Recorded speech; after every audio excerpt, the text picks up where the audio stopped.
지난주부터 절대 긍정의 신앙이라는 제목으로 큰 주제로 시리즈로 말씀을 봅니다. 지난주에는 우리가 절대 긍정의 신앙, 중장 우리 마음밭을 생각했고, 오늘은 절대 긍정의 신앙의 출발점이 되어진 하나님을 생각을 할 것입니다.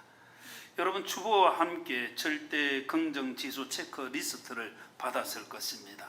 앞에 화면에도 이제 나오는데, 잘 보이지 않는 분은 여러분 받으신 주보의 간제를 보시고, 여기에 측정 문항 10개를 말하고 있는데, 전혀 아닐 때는 1점을, 또 아니다 싶을 때 2점을, 보통이다 3점을, 그렇다 4점을, 매우 그렇다 5점, 그래서 50점 만점으로 계산해서 내가 어느 정도 긍정적인 신앙을 가졌는지, 긍정적인 사람인지를 잘 파악을 해보시기를 바랍니다. 그리고 주님의 말씀을 통해서 우리 긍정의 신앙을 새롭게 만들어 가면 좋겠습니다. 첫 번째는 스트레스를 받을 때 긍정적으로 생각하며 극복하는 편이다. 스트레스에 함몰되지 않고 이겨내는 것을 말하죠. 두 번째는 부정적인 감정으로 삶의 태도나 방향을 결정하지 않는다.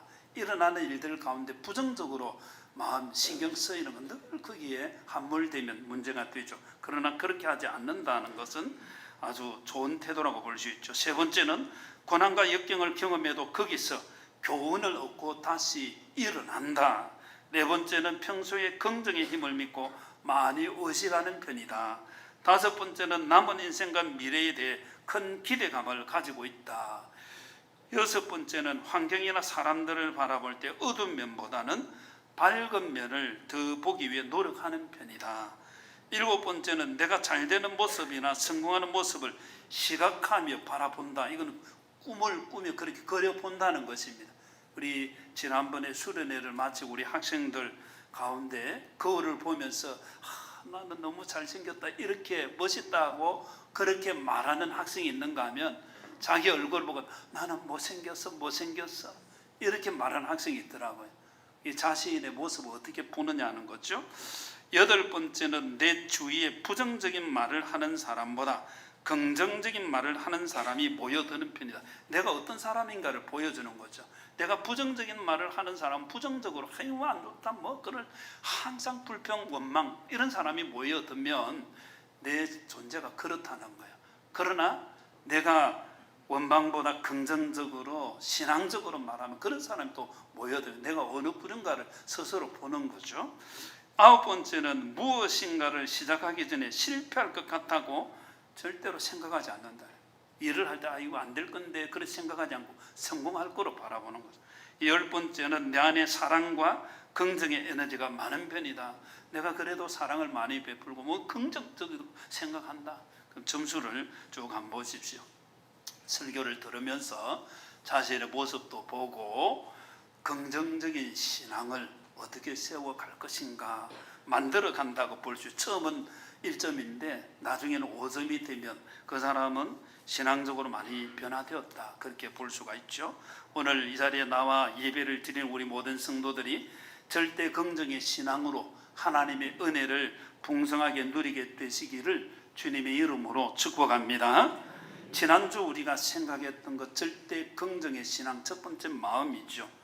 제가 우리 성도들에게 목장방에 리더들에게 이제 가족들에게 보내라고 이렇게 찬송과 함께 넣어 드렸는데 받으신 분들이 대부분일 줄로 그렇게 믿습니다.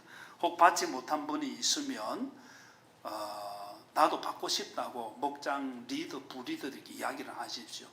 그래서 설교 한 번 듣고 절대 긍정의 신앙이 되면 얼마나 좋겠습니까? 그럴 수 없습니다. 계속해서 들어야 됩니다. 또 생각을 해야 됩니다.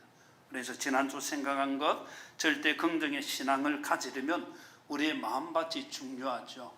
로마서 12장 2절에 너희는 이 세대를 본받지 말고 오직 마음을 새롭게 함으로 변화를 받아.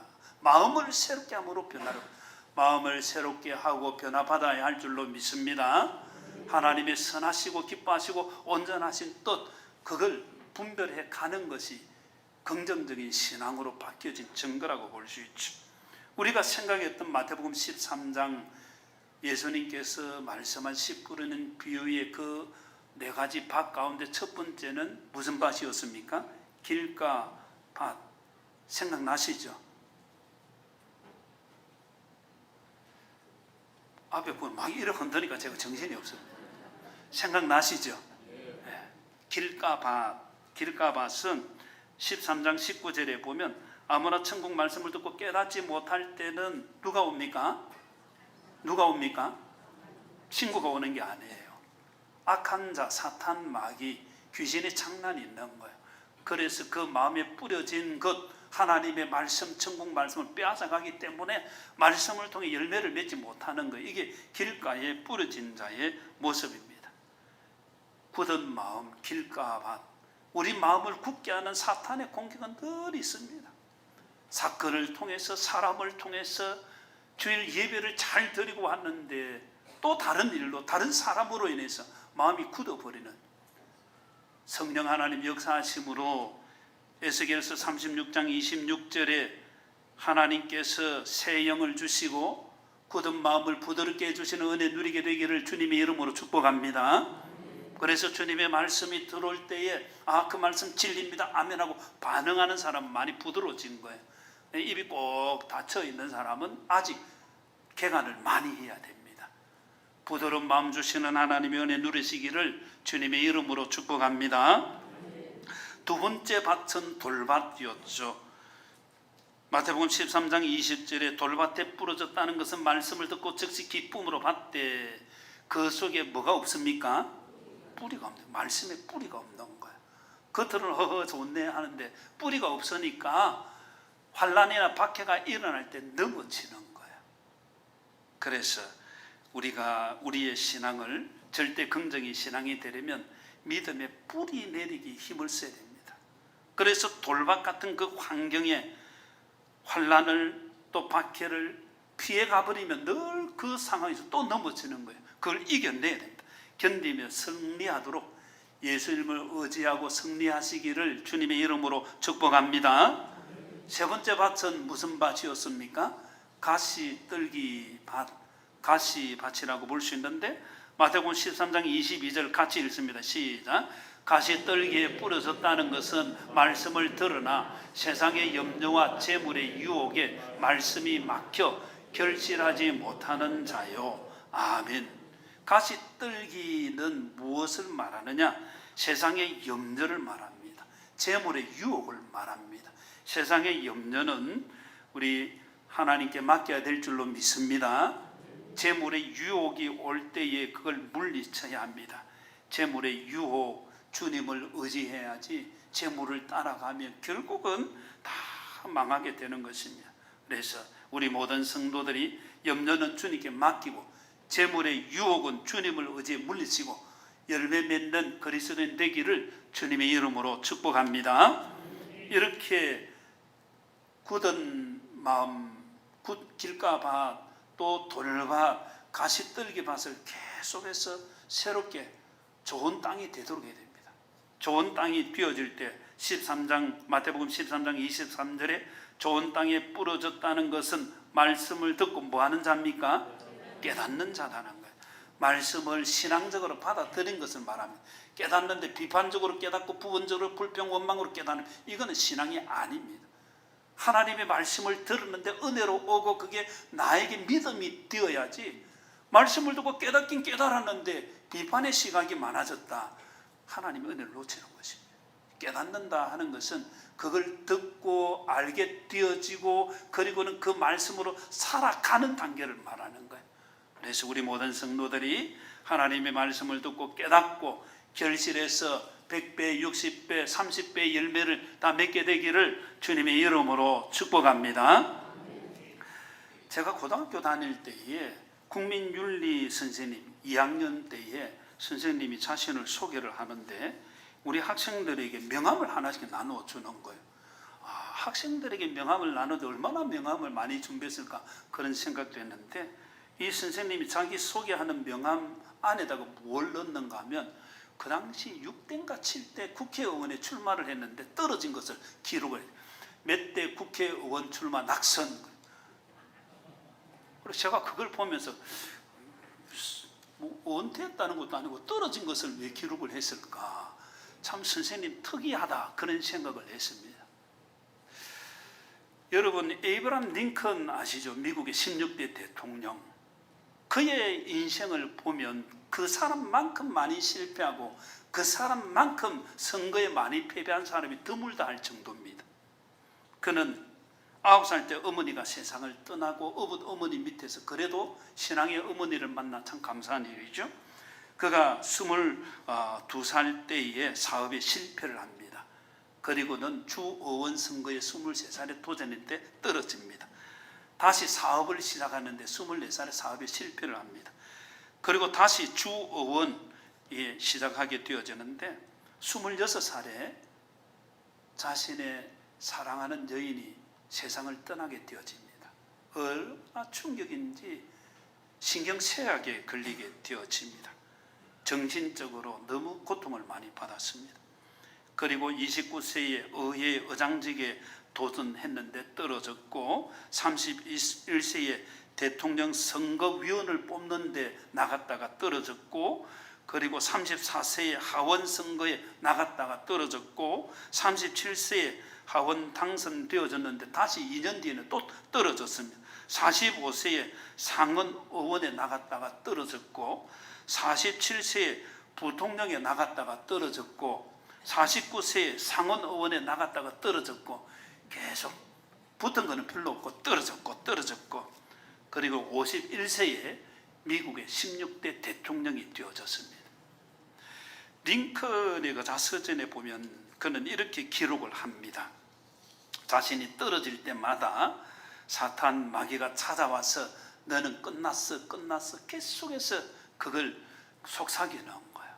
그런데 하나님께서는 실패할 때마다 오셔서 이 실패의 경험을 가지고 더 큰 일에 도전해라. 그게 하나님께서 자기에게 주신 마음이었습니다. 그는 마귀의 말을 듣지 않고 하나님의 말씀을 듣고 결국은 대통령이 되고 남북전쟁을 통해서 그 당시 흑인 노예들을 해방하는 놀라운 일을 행한 위대한 대통령. 그래서 지금 또 미국의 대통령 가운데 가장 존경받는 대통령 하면 에이브람 링컨을 뽑습니다. 그가 뽑힌 것은 인기 투표라기보다는 신앙 가운데 행한 것이죠. 믿음의 사람은 하나님을 의지하는 절대 긍정의 신앙으로 실패의 걸림돌을 성공의 디딤돌로 바꾼다는 것입니다. 믿음의 사람들은 하나님을 의지하는 절대 긍정의 신앙으로 실패의 걸림돌을 성공의 디딤돌로 바꾼다는 것입니다. 우리의 삶에 어려움이 있고 아픔이 있고 문제가 있고 고통이 있습니다. 어떻게 지내왔습니까? 하나님을 바라보아야 할 줄로 믿습니다. 그 실패가 끝이 아니라는 거예요. 하나님께서는 모든 것을 새롭게 바꾸어 주시는 분이신 줄 믿으시기를 바랍니다. 오히려 그 실패한 경험이 성공의 디딤돌이 되는 경우가 많습니다. 제가 아주 오래전에 20년 넘었네요. 이 사람은 사법고시에 도전을 했는데 늘 떨어지는 거예요. 그렇게 열심히 준비하고 했는데도 떨어지니까 수없이 떨어지고 난 뒤에 이 사람이 진로를 바꿨습니다. 사법고시 시험 치는 학생들을 가르치는 강사로서 자신을 바꾼 거예요. 학생들이 그렇게 이렇게 하면 떨어진다는 거예요. 그러니까 이렇게 하지 말고 저렇게 하라고 가르치니까 아주 유명한 강사가 되어서 텔레비전에 한번 나왔더라고요. 실패한 것이 오히려 성공의 디딤돌이 되는 것 세상에도 많이 있고, 특별히 하나님께서는 우리의 인생을 그렇게 바꾸어 주실 줄 믿으시기를 바랍니다. 오늘 말씀은 예레미야 선지자를 통해서 바벨론에 포로되어 있는 이스라엘 백성들에게 하나님께서 보내주신 편지입니다. 핵심적인 내용은 하나님께서 이스라엘 백성들을 포로에서 해방시켜 주시겠다는 약속을 담고 있죠. 이스라엘 백성들이 바벨론의 포로가 되어진 이유는 세 가지입니다. 그들은 포로되어진 이유가 열왕기하 24장 3절에 보면 이 일이 유다에 임함은 여호와의 말씀대로 그들을 자기 앞에서 물리치고자 하심이니 이는 므낫세의 지은 모든 죄 때문에. 므낫세는 유다의 왕입니다. 히스기야라는 아주 선한 왕의 아들인데 가장 악한 왕 하면 이 히스기야의 아들을 보습니다. 참 자녀 교육 쉽지 않다는 걸 보게 되어집니다. 그렇게 선한 왕, 믿음의 왕, 그 아들이 가장 악한 왕이 되어지죠. 그래서 예루살렘에 하나님을 섬기는 성전은 다 우상 숭배로 바꾸고 바알을 섬기고 아세라를 섬기고 자녀를 불로 지나가게 만들고, 그리고 하늘의 태양 또 밤에 떠오르는 별들, 달 이런 거 섬기게 만드는 거예요. 유다 전역에 하나님 아닌 다른 것을 섬기는 우상 숭배를 조장을 했고, 열왕기하 21장 9절에 보면 백성들이 므낫세의 꾀임을 받고 악을 행했다고 그렇게 기록을 합니다. 그래서 우상 숭배로 바벨론에 포로가 된, 우리가 하나님을 잘 섬기면 하나님 복을 주시는 줄 믿으시길 바랍니다. 그러나 하나님을 떠나면 하나님께서 채찍을 드시고 고통 가운데 몰아넣으시는 거예요. 하나님을 섬겼는데 하나님을 떠나면 다른 것 섬겨서 고통받게 만드시는 거예요. 두 번째로 이 바벨론에 포로된 이유는 열왕기하 24장 4절에 보면 그가 무죄한 자의 피를 흘렸다고 기록합니다. 피가 예루살렘에 가득했다. 하나님께서 용서해 주시기를 기뻐하지 아니하셨다는 거예요. 열왕기하 21장 6절에 보면 피가 얼마나 많은지 예루살렘 이 끝에서 저 끝까지 흘렀다. 무죄한 자의 피를 흘렸다는 것은 무법 정치를 말하죠.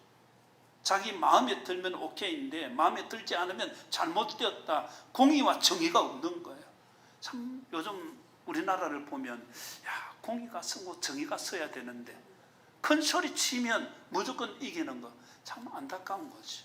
말세의 현상이기도 하고, 무죄한 자의 피를 흘렸기 때문에 하나님께서 용서하지 않고 바벨론의 포로로, 므낫세 혼자 그렇게 한 게 아니에요. 그 사회 전체가.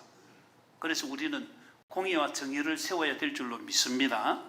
항상 바른 사회는 옳은 건 옳다, 아닌 건 아니다고 말을 해야 돼요. 모호하게 하는 것도 아니고 자기 쪽에 좋게 하기 때문에 분명히 잘못됐는데 편을 들고, 이거는 하나님의 뜻이 아니라는 것입니다. 세 번째로 바벨론에 포로된 이유는 예레미야 29장 19절에 보면 선지자의 말을 듣지 않습니다. 너희들이 내 말을 듣지 않았기 때문에, 하나님께서 선지자를 통해서 주시는 하나님의 말씀을 듣지 않은 거예요.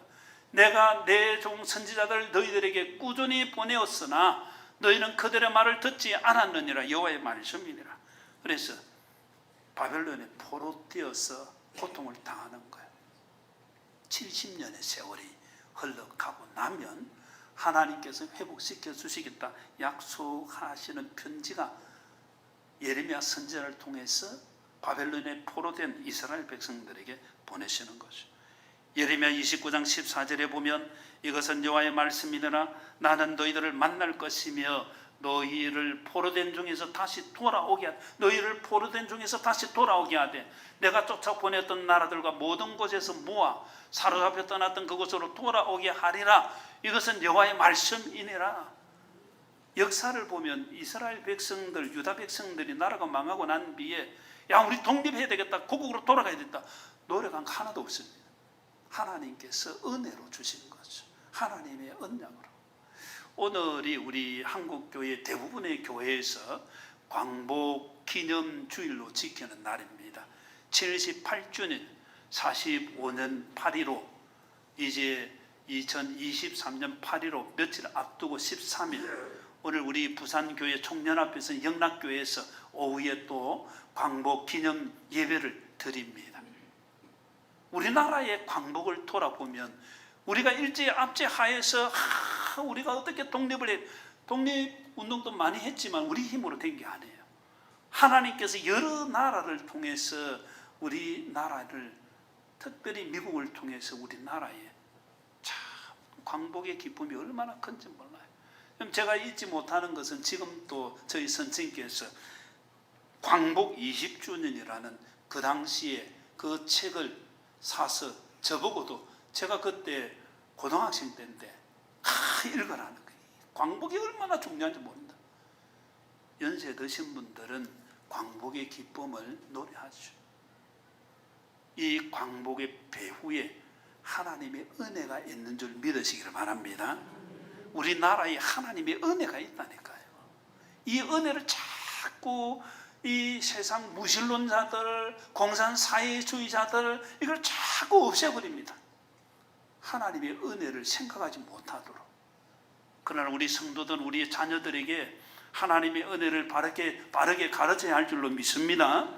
나의 나된 것 하나님의 은혜이고, 나의 나된 것 하나님의 은혜이고, 우리 가정이 이렇게라도 서 있는 것 하나님의 은혜이고, 우리 민족이 이렇게 서 있는 것 하나님의 은혜인 줄 믿으시길 바랍니다. 그래서 우리는 하나님의 은혜를 알고, 이게 하나님의 은혜로 주어진 거죠. 하나님께서 이렇게 이스라엘 백성 회복을 약속하시고 이렇게 말씀하십니다. 예레미야 29장 11절 같이 한번 읽겠습니다. 시작.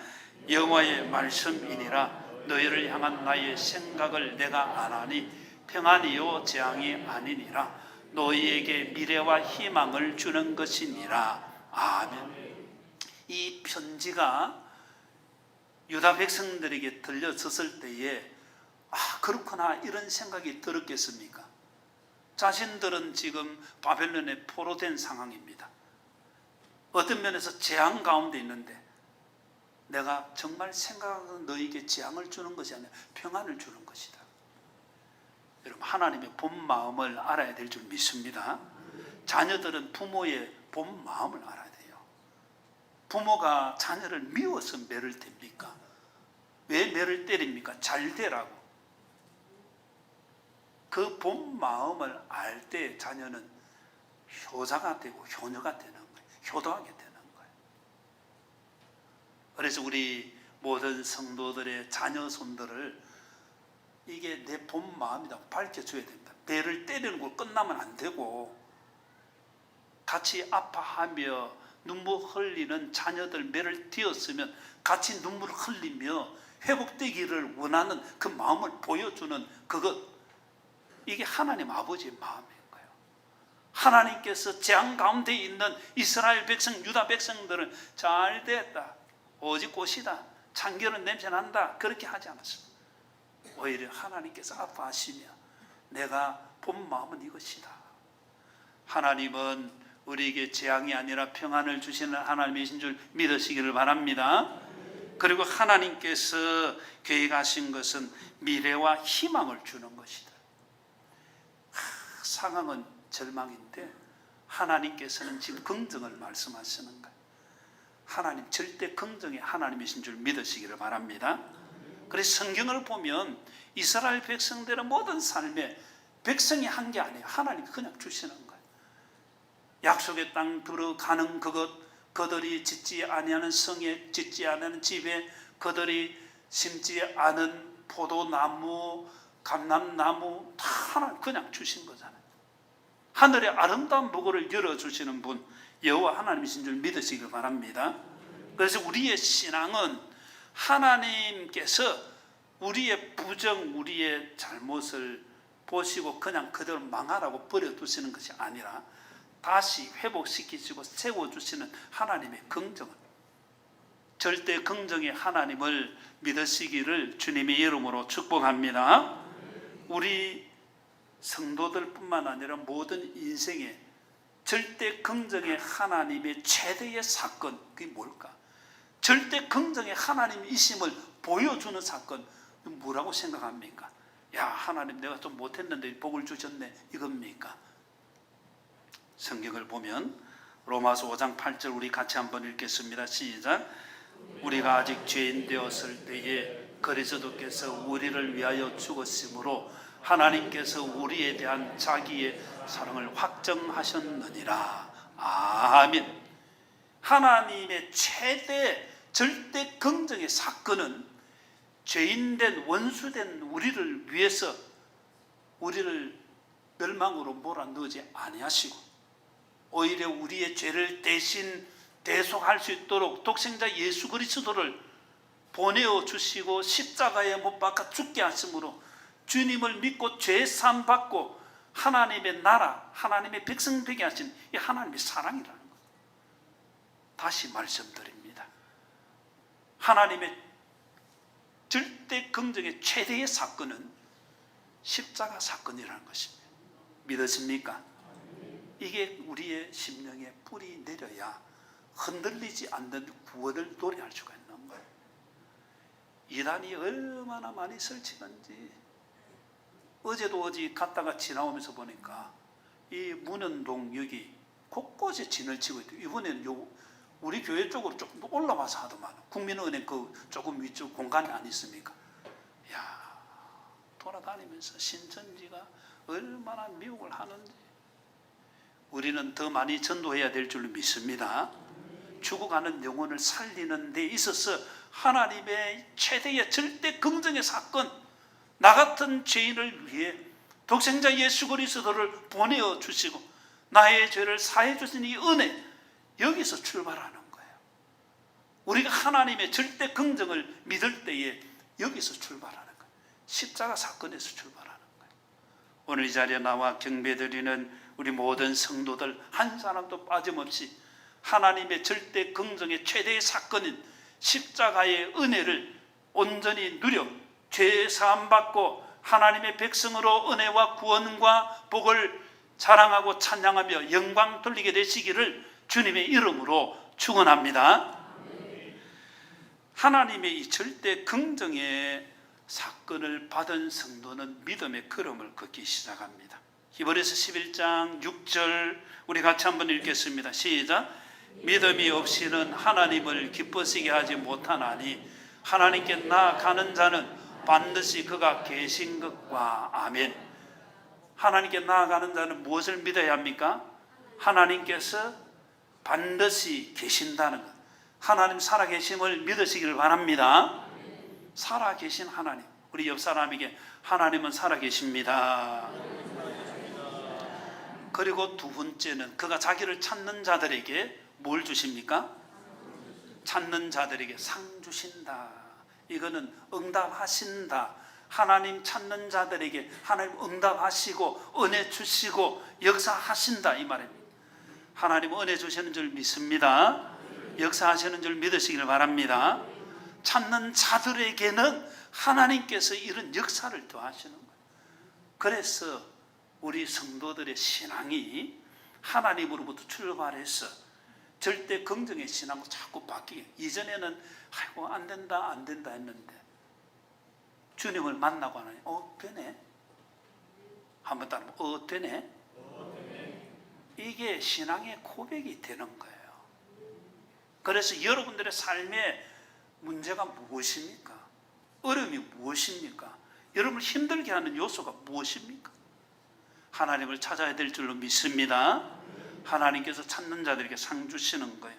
오늘 우리가 읽었던 예레미야 29장 12절에도 너희가 내게 부르짖으며 내게 와서 기도하면, 그 다음에 읽습니다. 시작. 내가 너희들의 기도를 들을 것이요. 아멘. 듣는다는 그냥 듣고 있는 것이 아니라 응답하신다는 거예요.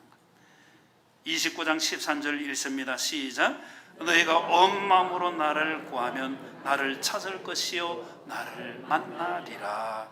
아멘.